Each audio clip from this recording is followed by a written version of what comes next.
శివుడు లేక శక్తి లేదు, శక్తి లేక శివుడు శవం. ఈ మాట ఒక్క పురాణం కథ కాదు, ఇది జీవితం యొక్క మూల సత్యం. అర్ధనారీశ్వర అంటే అర్థం పురుషుడు స్త్రీ ఒకే శరీరంలో ఉన్నారు అని కాదు. 2 souls in 1 body creates energy. అది మనలోని 2 శక్తులు ప్రతిబింబం. మనందరిలో 2 శక్తులు ఉంటాయి. ఒకటి దయతో కూడిన ధైర్యం, మరొకటి ప్రేమతో కూడిన నిర్ణయం. ఈ 2 కలిసినప్పుడే మన జీవితం సంపూర్ణమవుతుంది. శివతత్వం అంటే శివుడు అంటే నిశ్శబ్దం, శివుడు అంటే స్టిల్నెస్, శివుడు అంటే ఆత్మ నియంత్రణ.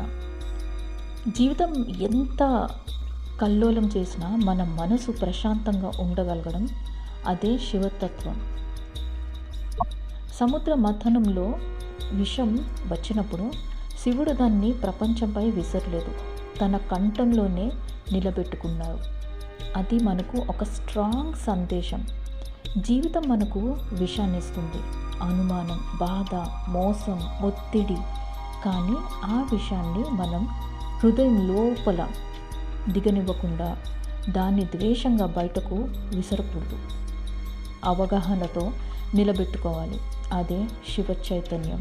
శక్తి తత్వం అంటే శక్తి అంటే సృజన, శక్తి అంటే ప్రేమ, శక్తి అంటే ఆత్మవిశ్వాసం. శక్తి లేక జీవితం జీరో, ధైర్యం లేక ప్రేమ బలహీనమవుతుంది.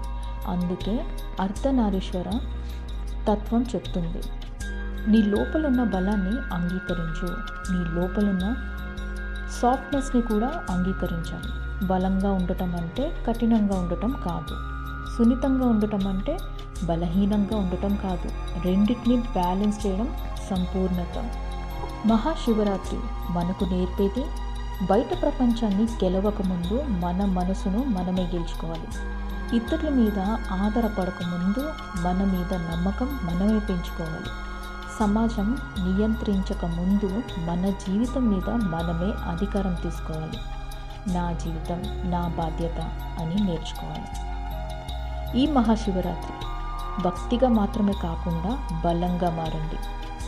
Spirituality is not just about devotion but about inner strength, independence and personal empowerment. ఓం నమః శివాయ.